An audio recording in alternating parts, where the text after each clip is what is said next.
You awaken to a world that considers you invisible. You have no memory of who you were, where you've been, what you've accomplished, because you are the lost, and all of those that surround you, known as a gathering, are trying to survive on the streets, homeless. Today, we talk about yet another game that uses the fuel of emotions to engender a different type of tabletop role-playing experience. But before we get into that, let's get our introductions out of the way.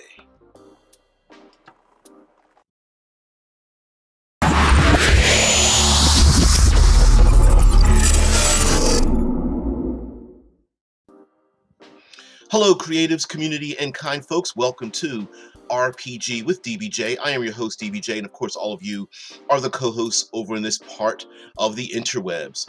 And in this corner of the interwebs, we're going to take a look at another tabletop role-playing game that I feel uses a method to use our emotions to use emotions as a mechanism for tabletop role-playing experiences. And like I said, uh, and we'll continue to say, some games are designed so that it elicits an emotion in you. Other games are fueled by emotions themselves, and you play into those emotions. And this one, so funny. And as many of you will know, that one of the pinnacles of tabletop role-playing experiences, ooh, sorry about that, is to um, use our emotions and match that with our memories so that we remember those events as if it was us in that position. Um, Unfortunately, in many of these emotionally driven tabletop role-playing games, a lot of them get kind of dark, and happens to be one of them. You're so wrong. Um, don't know if you want to start doing that, although you could play a character that has that in their background there. You're wrong. This game is known as Kingdom of Nothing. Down in the doobly-doo below, there is a link to the game, and this game was produced in 2010.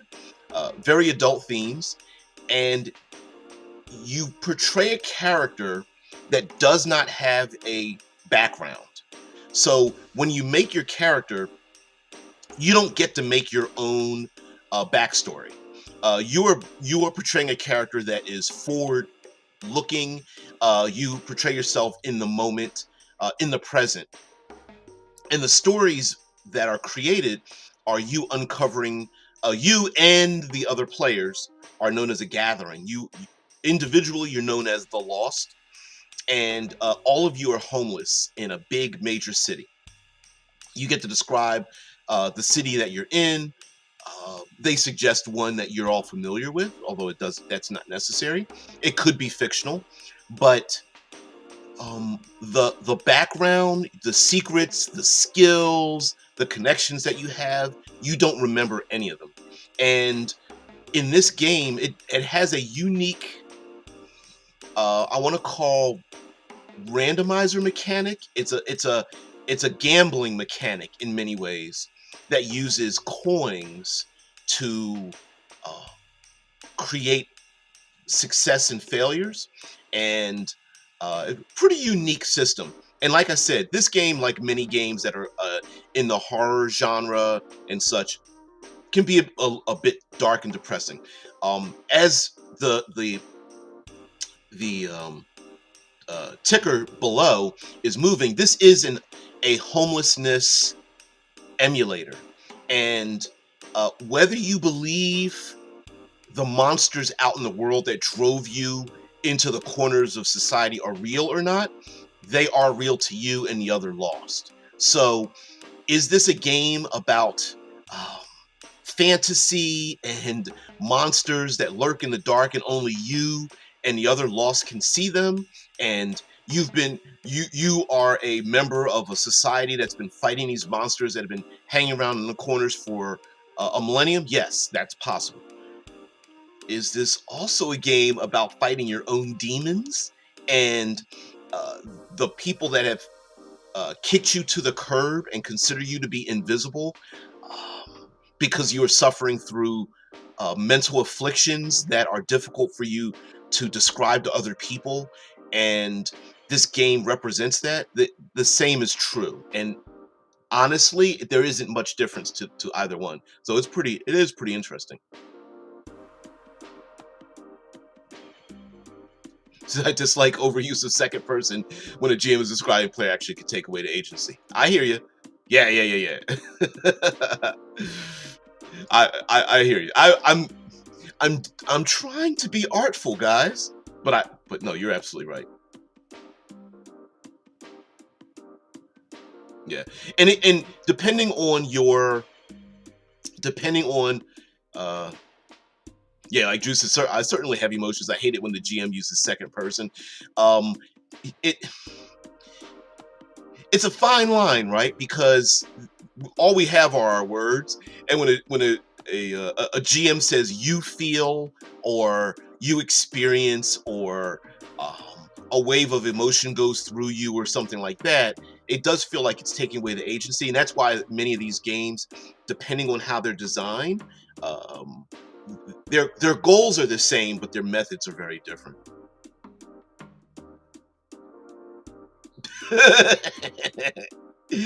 I prefer to play old school games. I'm a big OSR fan too. Yeah, and your characters die a lot, and I don't care about your feelings. Yep. Yeah, old gauntlets. I think Shadow Dark calls it a gauntlet. Uh, or what is it? DCC is a funnel. Yeah. Shai says, according to Canadian healthcare officials, homelessness will age you twice as fast. I don't think you even need to say that. Yeah, it is. Don't know if you're a vampire. There really isn't much magic. So let's get into describing this game. Many times, we will. Hey, kitty. Let's see uh, if I can find the character sheet. Where is the character sheet at? No. Nope, nope, nope. Let's go find ourselves a character sheet. Hey, kitty. Okay, so here's the character sheet, and um, not much to it, but I will say that if you take a look at the circles, and depending on what country you're from, this is of course based in the U.S. of A, and in the States, they suggest that you use pennies, nickels, dimes, and quarters, and you place them inside of the circles. And when you air quotes roll the dice, you should have a little coin cup or some sort, and you shake it up, turn it upside down, and it's a heads or tails. Heads are successes, tails are failures. Unfortunately, if you start rolling tails, you're going to lose those coins, and you don't get very many of them. But to gain more coins, you kind of have to gamble them and or work with your player characters who also will donate some of their coins, and through successes you can double the amount of coinage that you have. So there is a bit of a win-loss method, and it uses a randomizer mechanic so that you start gaining coins, pennies, nickels, dimes, quarters, back into the fold a little bit at a time. So it does represent that like homelessness portion of it. I'm going to increase the size of the character sheet here, and right here at the very top we have hope and despair. You can have no more than 5 hope, and you can also start gaining despair. And these two are, and I've seen this in other role-playing games where you have competing statistics on the character sheet. So the more despair you have, the less hope you can use, the more hope you have, it can start to eliminate despair. So one competes against the other, and also hope allows you to rejuvenate some of your statistics, such as your survival, which is like your physical, whenever you engage in physical conflicts. And they call their challenges or die rolls or DCs or whatever, they call them challenges. And the challenge could just simply be panhandling or acquiring food and shelter. It could be fighting off annoying roaming gangs that are trying to beat you down, or survival could be fighting against evil spirits and monsters and beasts that lurk in the darkness. Lucidity is more mental and social, so lucidity could be bargaining for something, or begging someone to let them, allow you to sleep in their garage or whatnot. And what are some other things? Using the environment creatively to hide, to use to your advantage, things like that. Listening in on phone calls, and overhearing conversations and whatnot. The light at the end of the tunnel is a sentence that you can write down, and it can change each gaming session, that leads you to gaining hope. It is like, what goal are you trying to do? And it could be something as simple as reconnecting with a loved one, or uncovering some type of secret and whatnot. And over to the left, between survival and lucidity, this is where you would stack your pennies. And whenever you gamble and get additional, I guess you call them additional coins, you put them in your stash, and then you can cash in that stash for survival purposes and things like that, or bring them into the group, which is known as a gathering, and that group and use that for group survival. So if you do have greater stash, you can hand over your coins to other people so they can have success. So there is light at the end of the tunnel, which is basically the comment over here. And like I said, when you make up your character, you don't know what your background is, and much of the storylines will be about you uncovering the secrets of your past, and we'll get into that in just a minute. What just happened to you is basically a notation of the uplifting part or the downfall that just happened in the game, and you lead from there. So maybe someone got arrested, or there were mobs of thugs, or the police did a crackdown, and you get to write that down, and it can influence further adventure experiences. And lastly, we have skills. And in skills, you can actually place I think it's a nickel. You put a nickel in a 5-cent piece here in skills for mental and physical skills. There's no skill list. So, and they do give a ton of examples, but you put down your mental skills and physical skills, and you can put a nickel in there.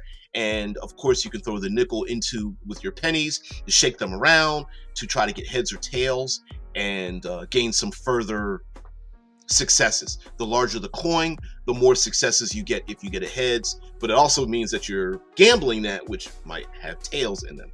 And then the last three things are echo.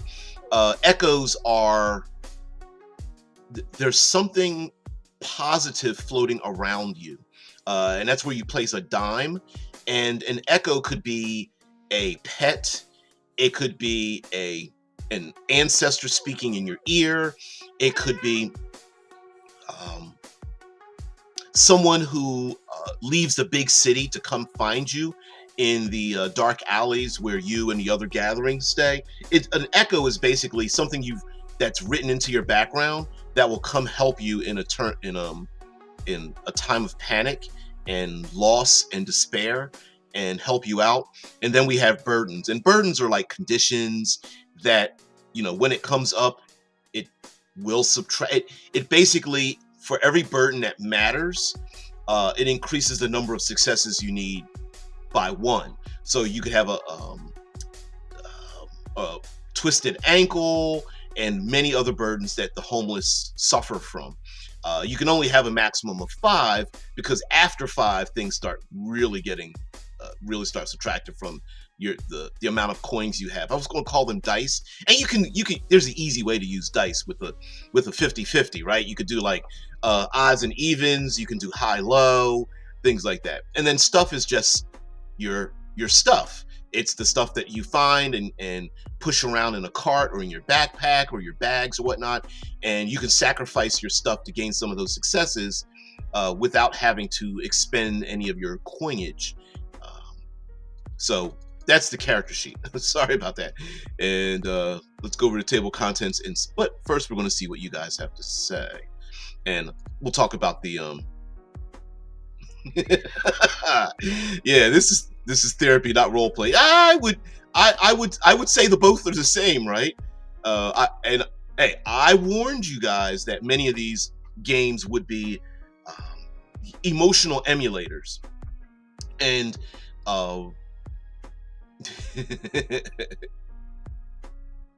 Catoblipus. Yeah, show the horror. Don't tell the player you're terrified. I'm with you on that one.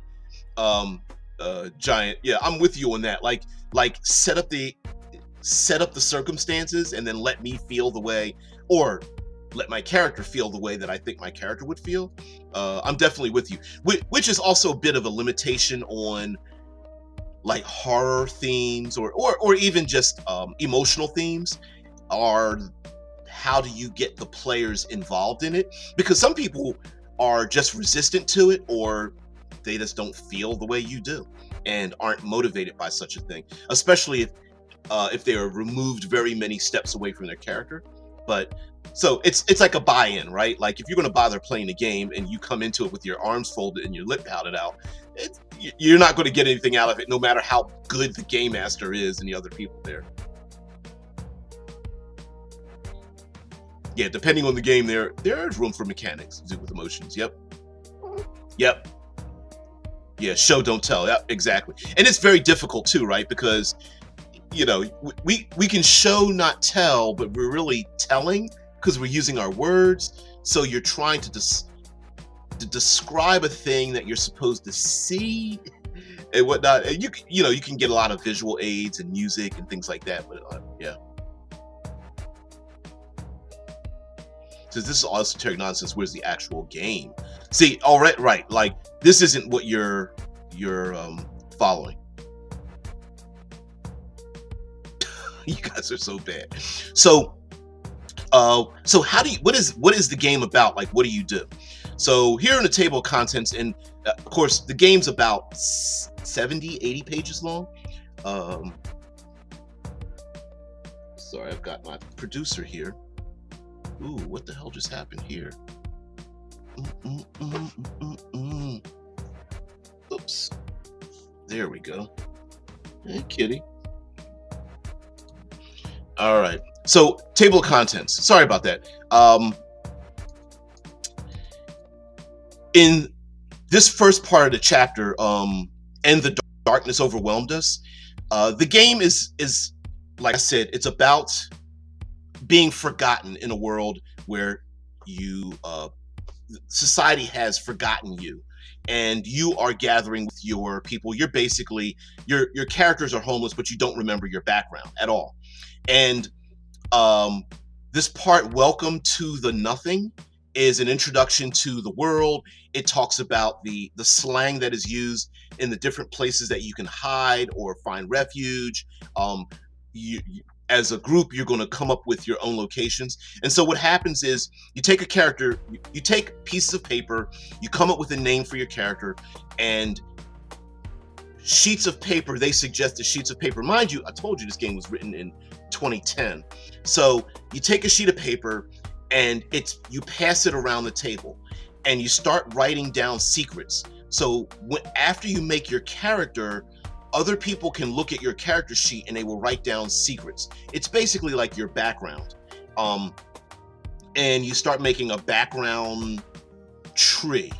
And so as the game progresses, you are trying to uncover your background, whether they are secrets and such. Now, remember, I said the game is is it fantasy or not, right? So if you want to play the game as if it is fantasy in a like a urban arcana style, then as you start uncovering these parts of your background, you're also uncovering entities and other things that are trying to prevent you from finding those things. It's basically an adventure, but the reward of the adventure is that you're gaining more knowledge about yourself. As you gain more knowledge about yourself, you get better at things. You find out that you used to be something, whether if you're going to talk fantasy, whether you used to be a noble or someone who was very good at arcane knowledge, or was gifted with some kind of magical abilities or something like that, or this could just be in your mind, and there are normies out there trying to help you, but really you're trying to uncover what it is that pushed you into the homelessness in general. And again, it's about, as you confront each of these things, as you get into these conflicts, as the game suggests, that you're gambling your coins, and even with the failures, you're still learning something about yourself. And so yes, you could turtle up, but you're not going to do anything in the game.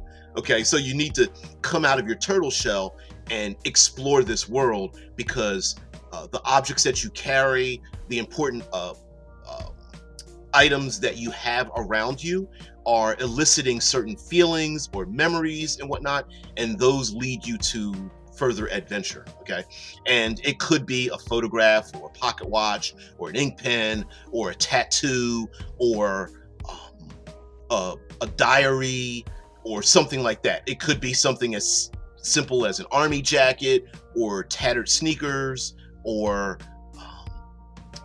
a dog that you have that leads you to different places. Or if you want to go more fantastical, it could be the strange fairy creature that lands on your shoulder and whispers something in your ear that leads you on. The first chapter, of course, talks about the world itself. It's the fluff, right? And when we get into the second chapter, Anatomy of a Ghost, that's about character creation, like who you are, which is what you create first.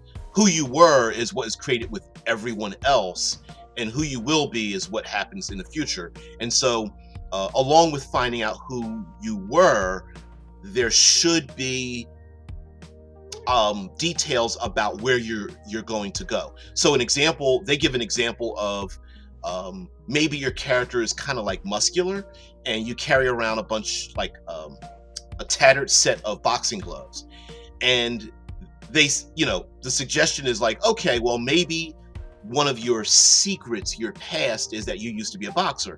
And they said that's okay, but it's not boring because it doesn't lead anywhere. But what if you used to be a boxer, but you're no longer a boxer because maybe you killed someone in a ring? And then that is the story that you uncover about yourself that leads you to more emotional turmoil. Like I said, these games are about emotions, and it's not really about winning. Like yesterday, some games are task oriented. So the task is the quest, or gathering gold, or magic items, or defeating the bad guy. And then there's some other games that are like far more resource management, gathering supplies or nutrients or safe havens or something, which is kind of a little bit in this game. But emotionally centered games aren't about success and failure of achieving a goal that is like that is external. It's about internal and telling the story of what happened. So if your character was a boxer that killed someone in a ring, how you deal with that's the story. There is no good or bad or whatever. It is the progress of dealing with that. And then maybe there are other NPCs that are attached to that you find out. Maybe you had a loved one that was there when it happened and they didn't forgive you for what you did. Or maybe they are trying to forgive you, but you can't forgive yourself and whatnot. And all that would happen organically. And then there are mechanics related to that for your character. And that's where you have like the survival, the lucidity, your echoes, and they start to modulate up and down based on your interaction with them. Of course, here we get into chapter 3 is about conflicts, the order of conflicts in terms of the secrets that are for your character. And remember, all the other people at the table have written down secrets about you, just as you've written secrets about them. So in many ways, uncovering those secrets about your past will involve other players who are familiar, even tangentially, about what's going on. So in a meta way, they kind of know maybe just a little bit more than you do, and as if they have insight into helping you with your background, and that's a feature of the game. That's not a problem. The meta part is not a problem.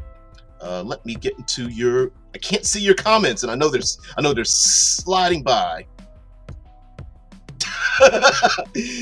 This music sounds like we should all be lighting therapeutic aroma candles and stuff. Yeah, I tried. I powered it down. If it's a little too overwhelming, I'll push it down. But I wanted it to be a little bit, a little gloomy. Getting to that. Yeah, aren't there primal rage and taunt mechanics in a whole lot of games?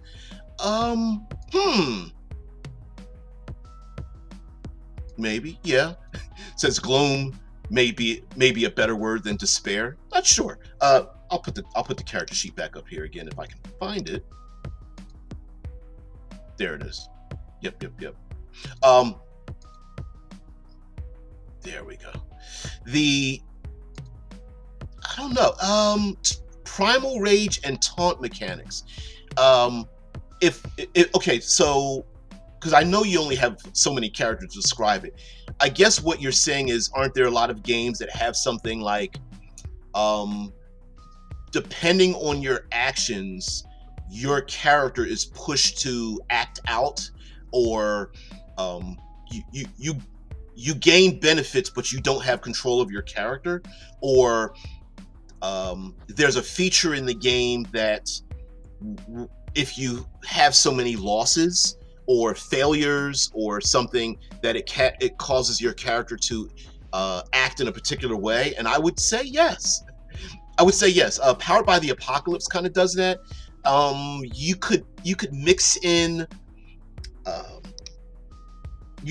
complications into that as well, meaning like some games aren't just pass and fail, but they are mixed complication, and there are games where the complication itself forces you to act in a particular way. A lot of times, though, that's by choice by the players. So I would say that. Yeah, Pete Giant says it would be a better choice there. Okay, so lastly, we get into chapter 4 is about tales told among the wanderers, and these are basically like the scenes and plot coins that are used so that if you as a player want to introduce a scene or a change in a scene or add new things into the city, you can use a plot coin to do so. Maybe, for example, you want to say like you have a really good relationship with a police officer, and that was never introduced before. You can use a plot coin to do that. Maybe there is an old 80s abandoned mall inside to get out of the rain or whatever, and maybe that wasn't introduced before. That's where plot coins come in. They can also be used to further the story of other players. Like someone could suggest that a player finds out what their real name is, because in this game you don't even remember what your real name is, and your last name is on the building of a very prominent financial institution or something, and maybe, just maybe, there's a secret that your family's very rich, and that plot coin could create that if that wasn't introduced first. But another player is like, wouldn't it be interesting if and like, Wayne Enterprises is up on a building and you find out that your last name is Wayne. And then there's like realizations. Realizations are the ability to gain hope in this game and get rid of the despair. And so realizations are things like uncovering your secrets, dealing with past trauma, and trying to talk to the people in the world that think you're invisible, family, friends, ex-coworkers, things like that, that may one day see you. And when they do, you can have these realizations, and those realizations can bring you hope. Even if it's as something as simple as sitting down, having a sandwich in the park, or having a phone conversation, or watching from afar as someone reads a letter that you wrote for them, and they start to break down and cry because they realize that they've ignored you all this time, and that kind of thing. And they talk about the types of scenes, whether there's like action scenes or chases or deeply emotional scenes, that kind of thing. And then we have a Slip Through the Cracks, talking about life on the streets, sleeping, shelters, health and hygiene, alcohol, drugs. This part of the game, mind you, this was written back in 2010, is this is what in today's parlance we would call problematic. It does talk about many addictions, many real world psychological issues, incorporating them into the game if you want to. Some of the burdens on your character, because remember, on the character sheet, you can get burdens, and some of those burdens can be addictions, afflictions, diseases, things of that nature. And the fact that it's very difficult to find sleep and shelter and health and hygiene on the streets and such, and how like alcohol and drugs and abuse is very common on the streets. And like I said, if you want to play this game a bit more fantastical, you can. So there could be ghouls and undead and beast men and monsters and such. So, on one hand, are there, I don't know, drug dealers with pit bulls sitting on the corner that don't want you hanging around? Or are they a band of orcs with dire wolves or something like that? That's up to you. But the mechanics of the game don't change, just the flavor. And like I said, is that something that your characters see and the other people don't see? Or is it real? Well, it's real to you, so that's the important part. Cobwebs are like those are the ever-growing evils in the world, and the cobwebs get thicker and thicker, and how you fight the cobwebs that keep growing from an urban jungle. Sorry, there are the named ones. The named ones are basically, in short, they are some people don't have names. They're just outsiders or whatnot. Once you start naming, you have named individuals, they have power in the lives of the player characters. So when you start naming the police officers and the banker and the people that help on the streets and the city workers and the talking heads and all that kind of stuff, they have a bit more importance. An example would be, remember the animated TV show Gargoyles? And you had the humans that were involved in the gargoyles' lives. That's where the named ones come in. The dimmer stiffs is a slang term for the people that live on the streets that are like you, but they have completely given up. They don't have any hope any longer. They're consumed by despair. They're the ghouls, the vampires, the ones that are spreading the cobwebs, and they try to recruit by force people like yourselves into spreading that hopelessness.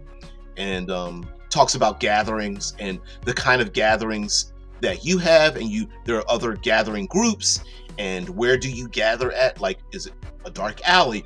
Is it an abandoned factory? Is it under a bridge? And describing where those places are, the benefits for being there, and then the drawbacks for being there, and creating it for yourself and your city. And then there's rag pennies. Rag pennies are like little small artifacts or objects that you have that grant you abilities.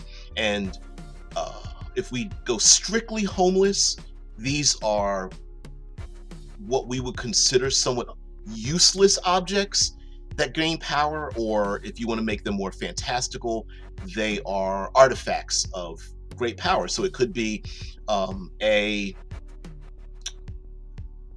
broken clock you hang around your neck, right, a la Flavor Flav or something, or a set of old sneakers that you never want to give up, but they allow you to, run across water or something like that, or what have you. The pocket watch that doesn't work, but it tells the time twice a day. It tells correct time twice a day. It can be something like that. And then, of course, we have ourselves our imagery as we get into the first chapters of the game. Let's see. The Primal Rage and Taunt mechanics probably comes from a GM giving a bonus in the moment from player actions, then they become codified. So you're eliciting a number of ideas. Like, for example, there is a game called Exalted, where you have something called is it called a breaking point? Oh, I can't remember, but it's you're supposed to be heroes hiding from a draconian governing system. It's very anime, by the way. Exalted, and I'm going to call it breaking point, and I know I'm incorrect, but I can't think of the name for it. And every time you ignore your instincts to do the good thing, your breaking point level keeps going up, and at a certain point you're going to be asked to make a breaking point die roll, and if you fail it, you will get into a breaking point and you must do the right thing.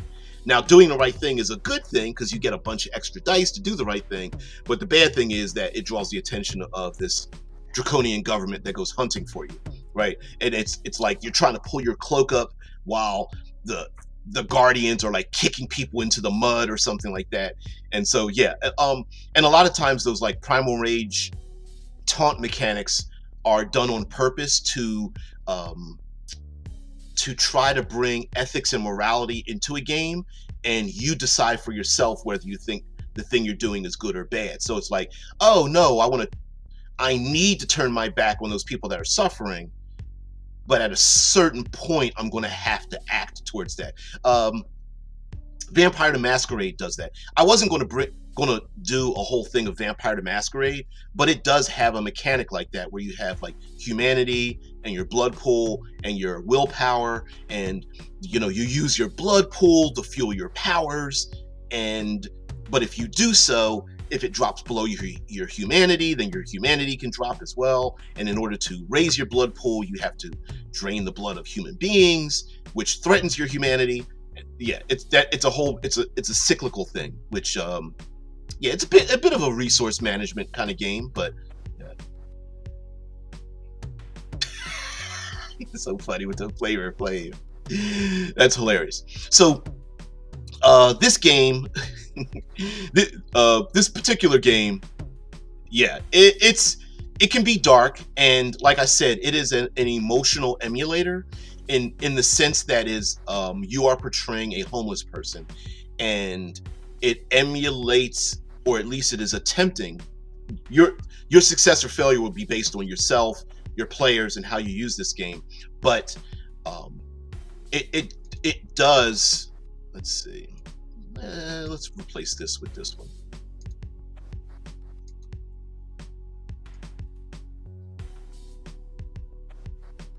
What in the world just happened? I froze. Why did I freeze? Testing, 1, 2, 3. I hope I am still broadcasting, because my screen just froze. Everything spiked into the reds. I apologize. So I'm going to keep on going. Apologize for that. This game, Kingdom of Nothing, it can be a bit shocking, right? Because you are literally, portraying a homeless person, and that can hit someone in the feels, very much hit someone in the feels. So, is this the kind of game that's for you or your group or your table and whatnot? Good. Okay, you can see I am having no. Oh, well, at least my. Okay, good. The chat is still moving. My face isn't moving, and I think all I see is me frozen with a blank spot, blank square next to me. And stop it! Stop! Stop! Stop! Good. Okay. Let me stop sharing here because I think I have too many windows open. Apologize for that. Um, Google Chrome's not responding. All right.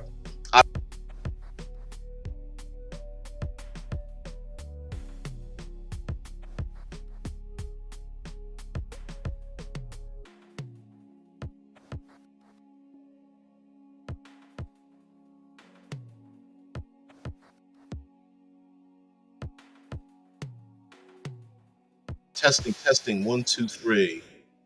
Testing, one, two, three. I think I lost. Oh, good. Oh, thank you, thank you, thank you, thank you. Sorry, on my end, everything just got which, to be honest with you, may be part of the game, right? He's gone. I'm back. Okay. Hopefully, I'm back. I apologize for that, guys. Uh, yeah. Maybe the very monsters that have been driving us, the nothing. Now, mind you, the kingdom of nothing, capital N nothing in this game is a real thing. Okay, meaning like it is a power that has existed since the industrial age that forced you and all of you that are known as the lost into the corners of the world, stealing your very memories, your experiences, and even the name that you don't even remember having. And oh yes, I'll do that. Um, in the darkness. So yeah, is this game a bit of uh, a Debbie Downer kind of game? Yeah, I would agree with that.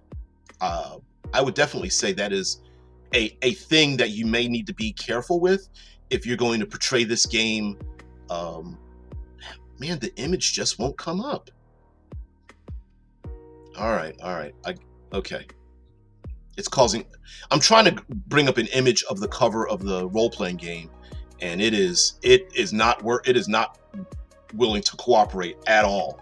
So, wow, wow, that is really bizarre. Okay, maybe this will work because I do want to.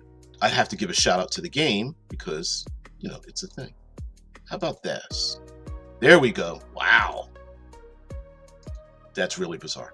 So the Kingdom of Nothing, like I mentioned before, is very much an emulator, and I apologize. Yeah, yep. I was caught in the cobwebs of this world. Um, the mature portion of this game, of course, is portraying the homeless. We all have our opinions of what that would be like and what drives a person into that world. And this game represents putting yourself in their shoes and what is it that did drive you there. Now, remember, one part of the world building of this game is that you're going to pass this happened in 2010, so it's passing a sheet of paper physically around. You could very easily do this with a Discord or some kind of a text ring or something like that, text thread, where each person gets to make up a secret about someone else, and then the game master, the narrator, they call it narrator, gathers those elements together and disseminates them amongst everyone. So hopefully you will not get a secret that you created, but you will know secrets of other people because you helped create them in the first place, and that's on purpose. And when I say secrets, those secrets should be emotionally charged, and the whole game is just uncovering maybe this is what drove you into homelessness, what made you give up your life. Did you commit a crime? Do you feel guilty about something? Does it happen because of addiction? And Again, it is also a fantasy emulator of some sorts. So maybe you did think your boss was an evil monster because the way we're playing the game, your boss really was a fiendish evil monster that you found out about. Now, everyone, all the normies who can't see anything that you see are looking at you like, why did you just quit your job and live on the streets, right? And so there's also a bit of the um, hope, the frustration of, I see the evil, why can't you see it? um, Frustrations that happen from people who may be homeless or see things in a way that other people don't see them. And so, does the game specifically say to you, your character is suffering from some type of mental affliction? No, not at all. You could very much play this game very straight, meaning like, I am a hero. Yes, I'm on the streets, but I'm a hero fighting against evils that are trying to take over an urban setting, and play this game very much like an urban arcana magic, concrete jungle magic system. You could play it that way and have a pretty good time at it. As a matter of fact, there's a graphic novel called Mage, and about a character who believes he's King Arthur and walks around with a magic baseball bat, and the lady in the lake is a young lady named Edsel, because she drives an old Edsel and whatnot. And in the comic book, like, the baseball bat is actually magical and stuff. Fights monsters, trolls, and all that kind of stuff in the streets and whatnot. Carries the baseball bat in a duffel bag, and wears fatigues and he's known to have a black t-shirt. Yeah, like, the character Sentinel, who believes a thing and no one else knows about it. Very much so. Mage. Let's see, what's it called? Matt Wagner. Let's get some images here.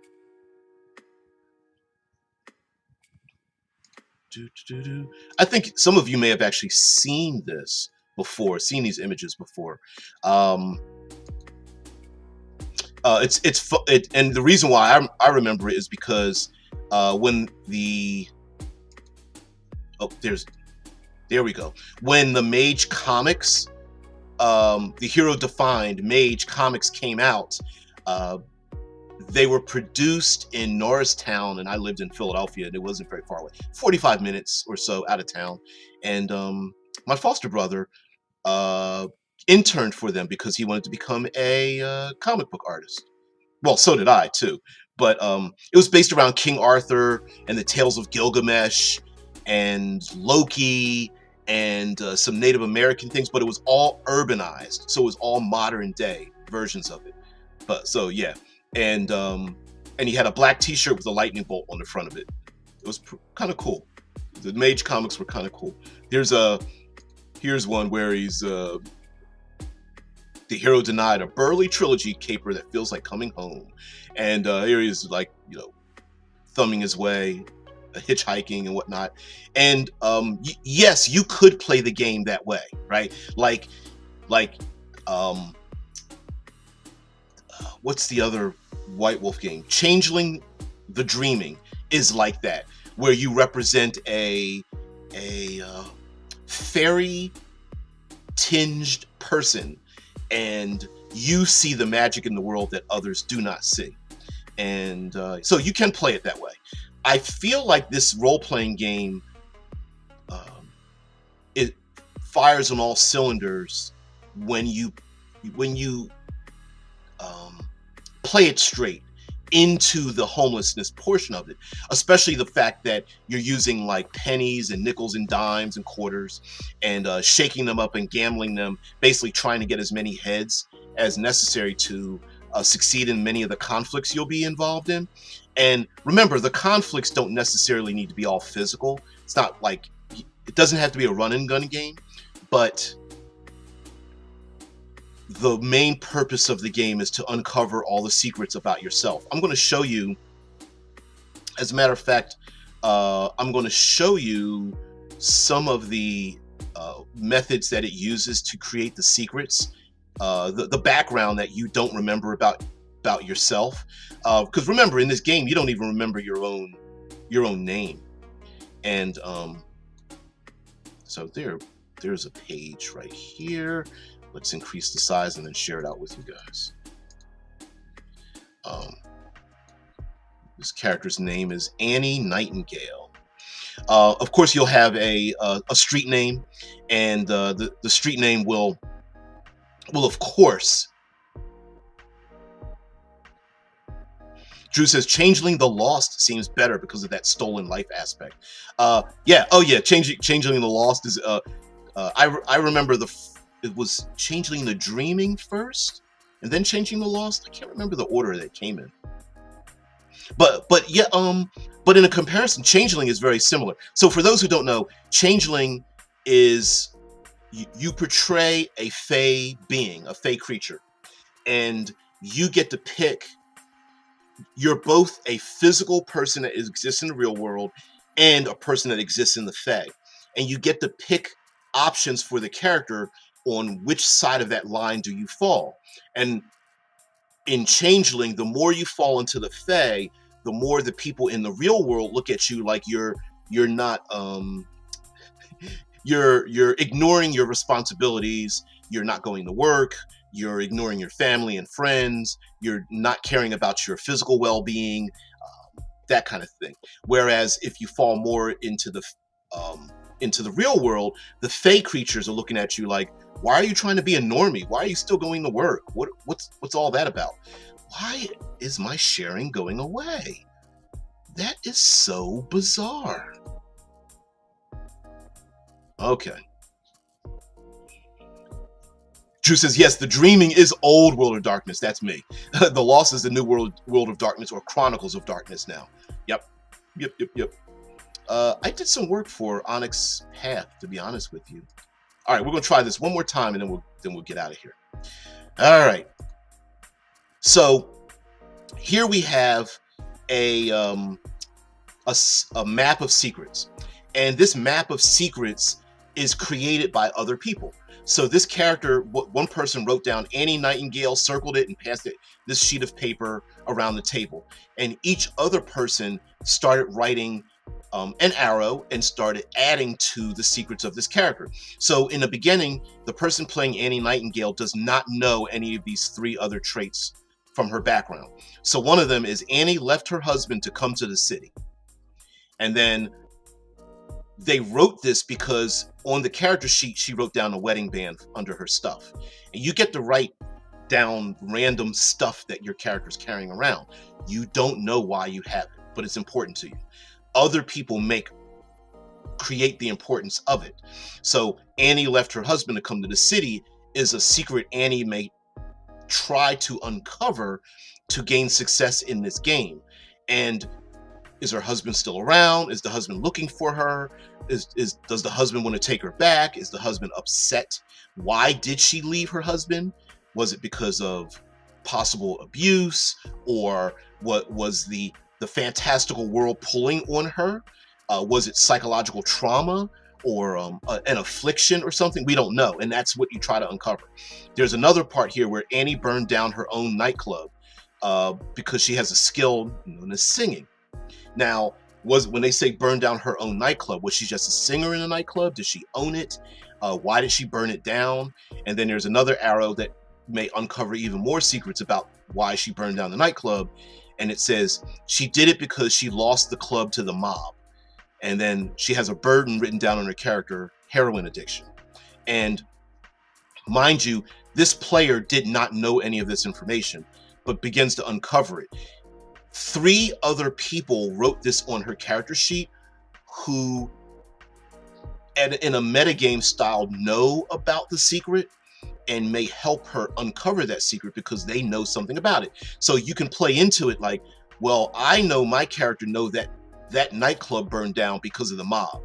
And then when you find out that actually she did it, maybe to keep the mob away and whatnot. And then, of course, you can have adventures where the mob is involved in it, and maybe they're trying to come after her and things like that. So Now I have to think of one season of Buffy that started with her as a homeless person as well. What was there an episode of that? Because I remember, for some reason, the season of Buffy that I remember is the one where she has a sister, and everyone lost their minds because the season started out with Buffy having a sister that was never there before, and her sister was already a teenager, and of course it describes what happened. But yes, what was the other character that became a vampire slayer? Dushku played the character. Oh man, I can't remember the actress's name. I know her last name is Dushku, and she ended up becoming and she was kind of a street urchin type of person, if I remember correctly. But yeah, anyway, guys, thank you very much for letting me describe this particular role-playing game. It's not for everyone. As a matter of fact, most of these games are not for everyone. I'm going to go back to the cover of this. Kingdom of Nothing is the role-playing game. The details are listed below. Like I said, it is an emulator of homelessness.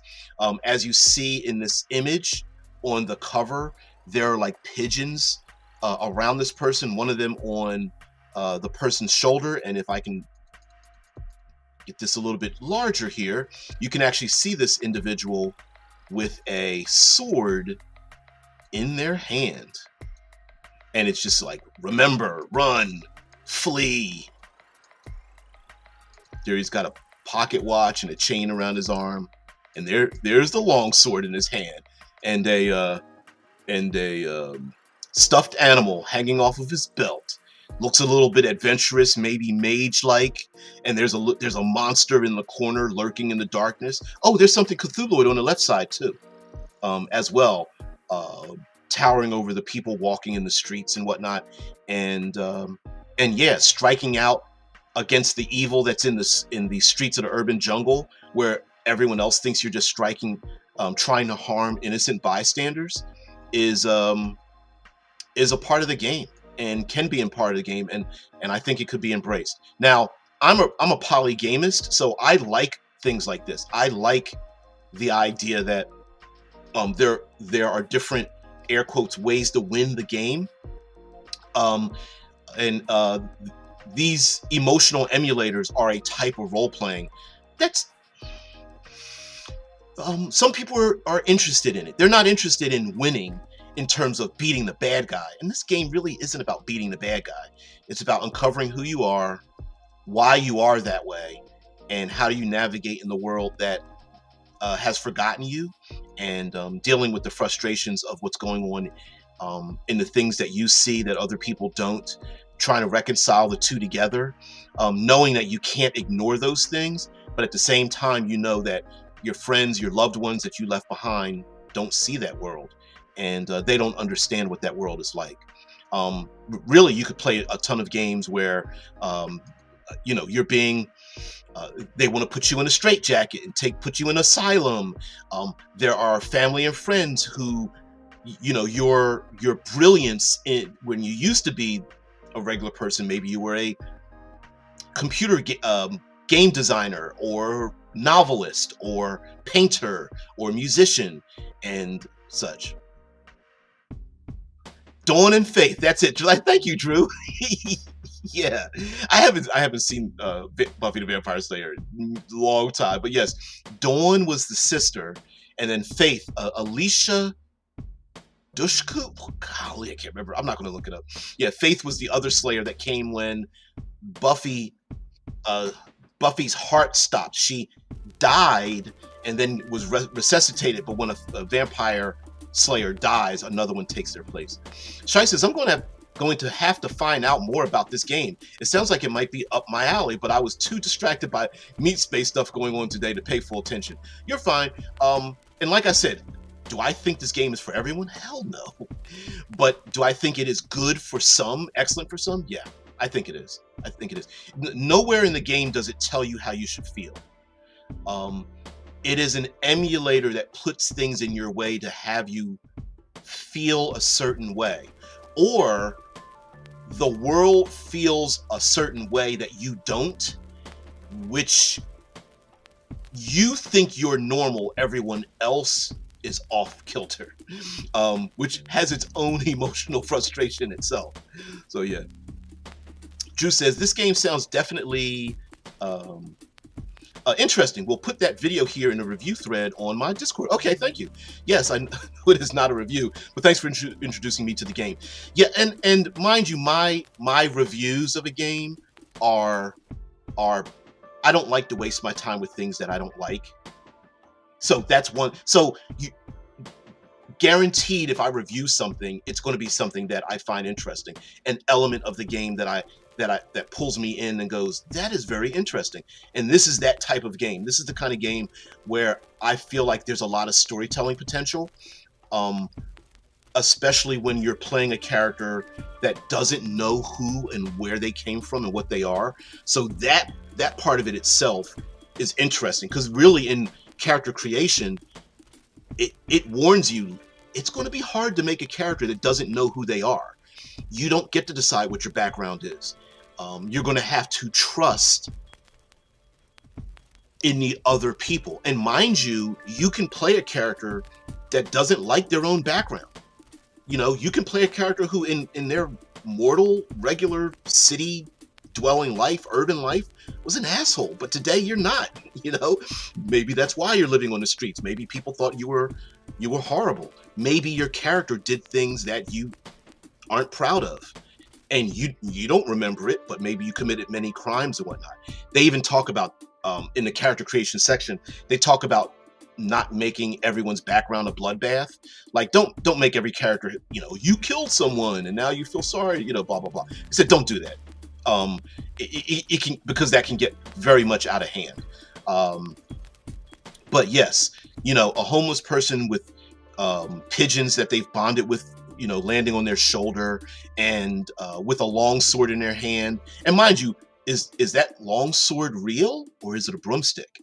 You know, that cart that they push around in the streets filled with things, are they filled with artifacts of magic and fantasy, or are you just holding on to the past, and so much so that you just have these objects and you don't know who and what you are? So no. So thank you very much for allowing me to introduce this game, Kingdom of Nothing. It was written in 2010. I got it on TTRPG, the PDF. Galileo Games is the creator of it. They have many other games, I'm sure, that were created after this period of time. But I found that the character creation portion is interesting. The setting of, you see fantasy but no one else does, I like that very much. The die mechanic, shaking around coins and hoping that you get more heads than tails, I like that a lot as well. It has a little bit of a pocket change, panhandling aspect to it as well, so I like all of that together. And lastly, for people who really want to delve into putting yourself in other people's shoes, like I said, it is a game of homelessness, and it is a homelessness emulator, and you know, it can be maybe a little too serious if you're like, listen, my real life is too serious, I don't want to portray something like this. I get it a lot. So guys, thank you very much for the show. I really appreciate it. All of you, thank you very much for your time spending it here. I understand it's very valuable. Please allow me to make change for your tabletop role-playing experiences. We will talk about, you know what we'll do tomorrow? We'll do a single moment, the samurai dueling game. Mind you, spoiler alert, at the back of the book, you don't actually have to only make it about samurai. You could make it about westerns and gunfights and things like that. But we'll get into that. And again, it's a bit of an emotional emulator as well. So games that delve into emotion. We might do a vampire game. I don't know. I don't think it's very necessary, but maybe. Anyway, guys, have a great one. Thank you very much. And please, as I ask of you for a call to action, calls to action, for those who don't know, are asking for people to like, share, subscribe, hit the notification bell, follow along, drop a comment, spread the word. And so I will be asking this of you as we send ourselves out. Guys, have a great one. I'll see you later. Bye.